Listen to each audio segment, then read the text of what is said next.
Graça e paz, queridos irmãos. Esse é o canal Discipulando pela Bíblia. Eu sou o pastor Bruno Pinho e estamos aqui com grande alegria para trazer mais uma porção diária da Palavra de Deus. E aí, como é que vocês estão com o desafio da leitura de 2025? Nós estamos com esse propósito de lermos a Bíblia toda, de Gênesis a Apocalipse, durante o ano de 2025. Você é o meu convidado, dentro de toda essa simplicidade aqui, uma mesa, um celular e um pão compartilhado com o seu coração, ok? Então, se você já conhece o canal, você já sabe como é que funciona, para que esse canal cresça, para que mais pessoas sejam impactadas pelas porções da Palavra de Deus, eu peço, por favor, dê o seu like, compartilhe, comente e divulgue esse canal.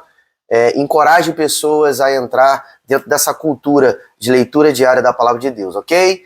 Vamos juntos nessa porção? Nesse dia, 39º dia sequencial de leitura da Palavra de Deus, a porção é Levítico capítulo 19, 20 e 21. E aqui a gente começa a entrar numa questão muito importante e muito presente na Bíblia inteira. Inclusive Jesus utilizou muito dessa linguagem, que é a linguagem da ênfase. Aqui nós vamos ver o Senhor trazendo um movimento de repetição daquilo que ele já tinha dito. E quando... Isso é muito simples de compreender, queridos.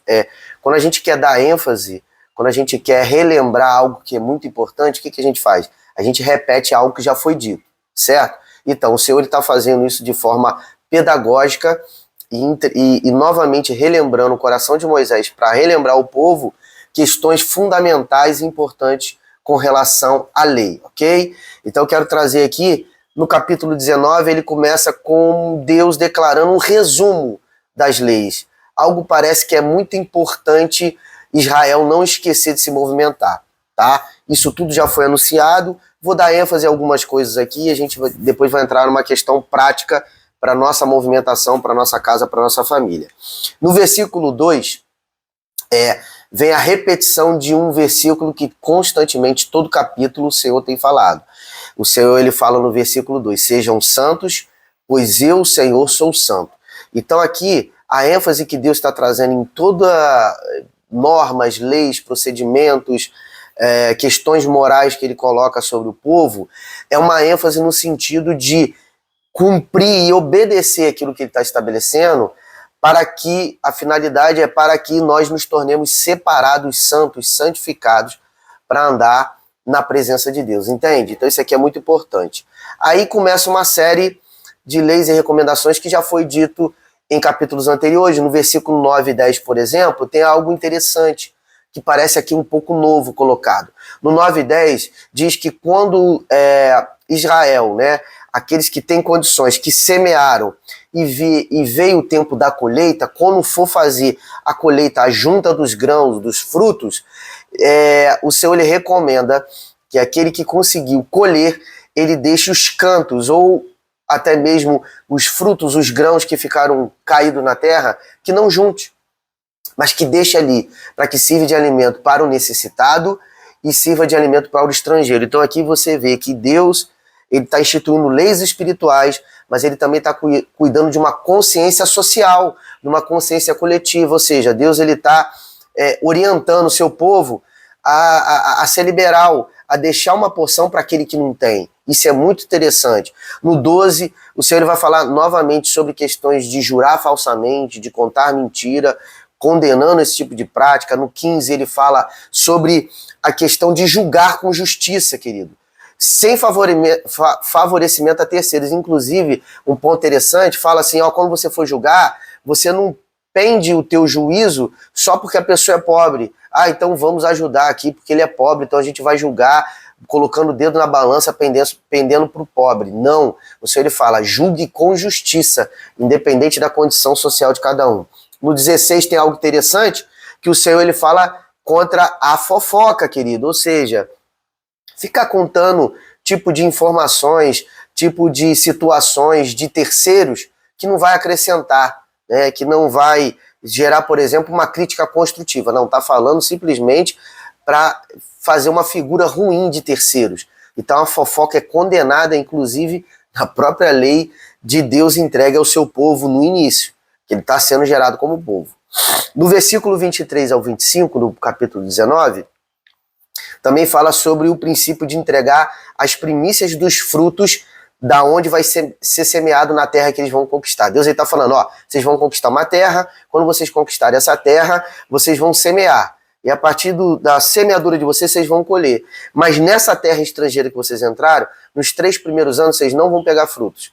Esses frutos vão ser como uma dedicação ao Senhor, como se estivesse honrando Deus que abriu uma terra, que deu uma terra e que deu condições para que o povo pudesse semear, frutificar. Então, que você pegue os frutos desses 3 primeiros anos e entregue em oferta ao Senhor. Uau, isso é incrível.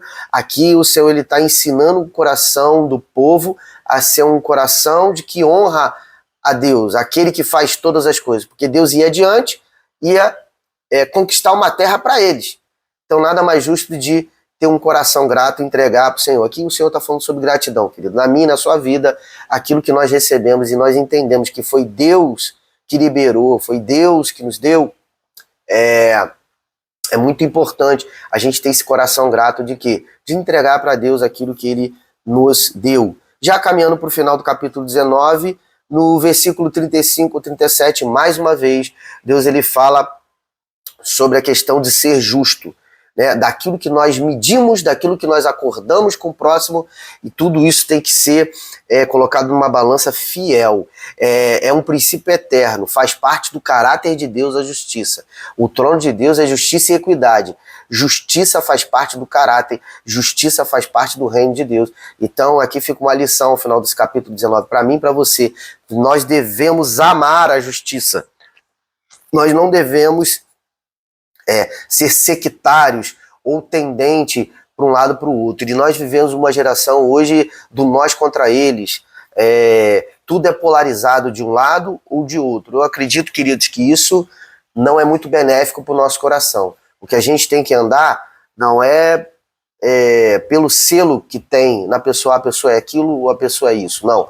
Nós precisamos julgar com justiça. Aquilo que é certo, independente se é pobre, rico, uma condição política, social, diferente da sua, ok? Deus ele está dando essa orientação.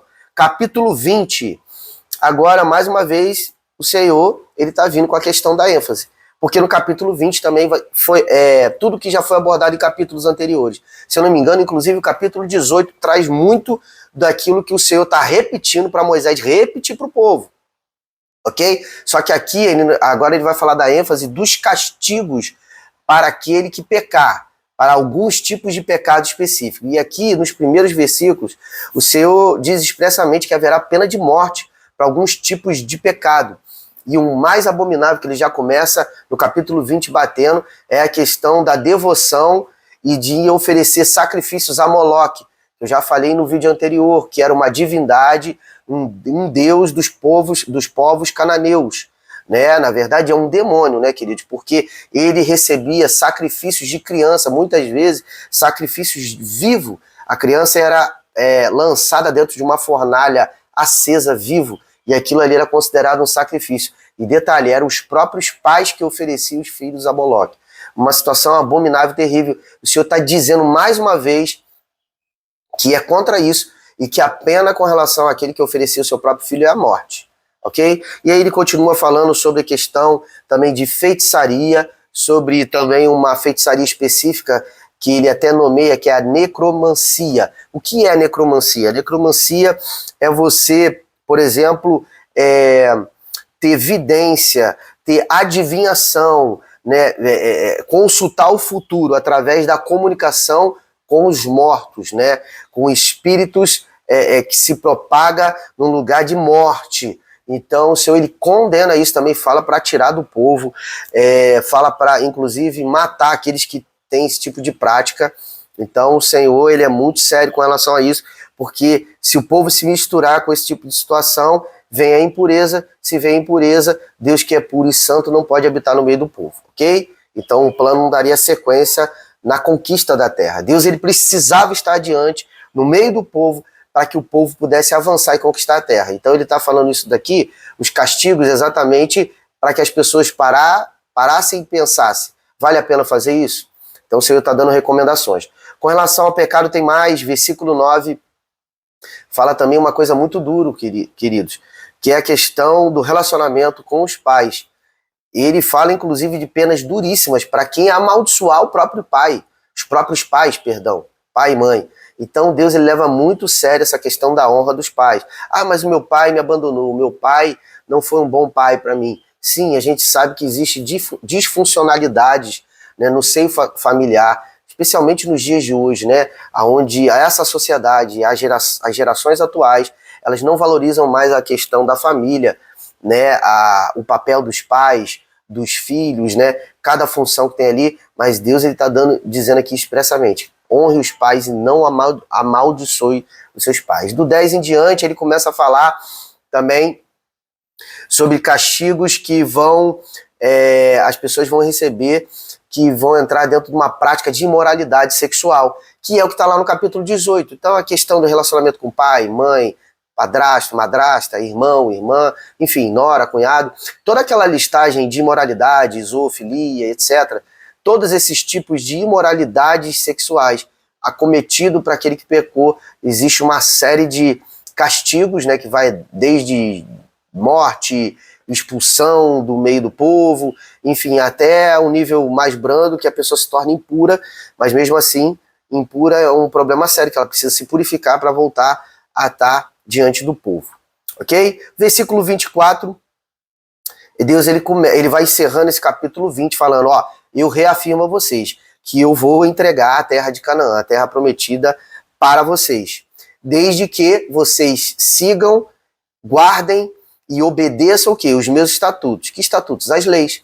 Para quê? Para que o povo se torne santo e puro, para que Deus esteja no meio do povo, para que o povo conquiste a terra. Então, é uma bênção condicional, uma promessa que depende de uma condição de que o povo permaneça nesse lugar em obediência, ok? Então, por isso, precisava afastar todos os tipos de imoralidades citadas, imoralidades e pecados citados nesse capítulo 20, ok? Ele também repete 2 vezes nesse capítulo a seguinte ordenança, né? Que é o versículo mais repetido aqui no livro de Levítico. Ele fala 2 vezes nesse capítulo. Sejam santos, pois eu sou santo. Essa é a afirmação que a presença de Deus só estará no meio do povo condicional, se o povo permanecer separado e santo, ok? E aqui a gente encerra o capítulo 20, vamos para o 21. 21 é mais tranquilo, finalizando, mas também é mais uma ênfase. Coisas que o Senhor já tinha dito em capítulos anteriores, está falando, Moisés, olha só, anota aí e fala de novo para o povo, ok? Então é algo que é inegociável, o povo precisa se lembrar e atar isso na sua vida. No 21 aí, já é uma ênfase falando sobre leis e orientações para quem? Para os sacerdotes, que vão ministrar diante de Deus e que vão ministrar para o povo diante da presença de Deus. Então ele vai dando aquelas ordens que a gente já disse anteriormente. Primeiro que eles precisam ser separados e puros para poder ministrar e oferecer sacrifícios ao Senhor, isso é inegociável. Então, leis com relação a não tocar em corpo morto, a forma de apresentação pessoal, as suas vestes, o cabelo, a barba, tudo isso é importante diante de Deus, né? Porque Deus, queridos, ele, ali dentro da perfeição daquilo que ele quer, ele fala com relação à nossa forma, que é a parte exterior, e também o conteúdo que fala sobre o interior. Aqui ele está falando aqui algumas partes específicas com relação à movimentação do sacerdote para oferecer sacrifício. E no restante do capítulo, basicamente ele vai falando também sobre questão da objeção de descendentes de Arão que possuem alguma espécie de defeito físico ou esteja momentaneamente impuro, que eles não podem ministrar sacrifícios e oferta diretamente ao Senhor, ok? Dependendo do caso, por exemplo, se for apenas um defeito físico, eles vão poder participar, por exemplo, de se alimentar daquilo que é a oferta, que é a parte do sacerdote. Ele vai poder comer, mas ele não vai poder oferecer sacrifício. E aquele que está impuro, nem comer. Ele precisa se purificar para depois poder comer da oferta, aquelas ofertas de cereais, os pães, e também aquelas ofertas pacíficas, que era aquela oferta de comunhão, onde o pecador, alguém do povo, que aí não é oferta pelo pecado, aquele que chegava ali para ter um momento de comunhão. O ofertante sentava à mesa, comia com o sacerdote, e uma porção era oferecida queimada ao Senhor. É como se tivesse uma refeição conjunta entre o ofertante, entre o sacerdote e a presença de Deus. Então, aqui está falando sobre orientações do que pode participar e do que não pode participar. E no final, já finalizando esse vídeo, nós podemos tirar a seguinte lição da porção de hoje para o teu coração. Deus, ele dá repetidas vezes ênfase na orientação daquilo que ele deseja para que o seu povo ande e para aquilo que o seu povo faça. Preste atenção nisso. Inclusive alertando com relação aos castigos e maldições advindas da desobediência. Então, ele fala, ele repete e ele deixa tudo muito claro. Por quê? Porque Deus se move na luz. Ele deseja trazer clareza para os seus filhos, para que seus filhos andem debaixo de obediência, ok? Então, querido, nós precisamos entrar nesse lugar de obediência para que a gente possa desfrutar de um tempo de bênção, de paz, de prosperidade. Então, a recomendação que eu deixo para você, finalizando esse vídeo, é: busque conhecer o Senhor e decida entrar nesse lugar de obediência, ou seja, a praticar aquilo que ele está pedindo para a gente. Isso foi fundamental para o povo de Israel naquele período, no meio do deserto, que nós estamos lendo Levítico, mas isso é fundamento para a sua vida e para a minha vida hoje. Siga e prossiga em conhecer o Senhor, porque isso é bom e agrada o coração do seu Pai, ok? E aí, você gostou? Se você viu esse vídeo até esse momento, é porque você gostou. Okay? Então dá o like aí, não esquece, curte, compartilha, divulga, encoraja pessoas, familiares, parentes. Vamos ler a Bíblia junto com o pastor Bruno, eu tô lendo e tô gostando. Então, querido, faça isso aí para que o canal cresça. Tem nem uma semana de canal e a gente vai continuar construindo e desenvolvendo para trazer porções cada vez mais explicadas, mais detalhadas para o seu coração, ok? Então você já sabe, até aqui eu deixo a graça e a paz do nosso Senhor Jesus Cristo e você já sabe que amanhã teremos muito mais. Shalom!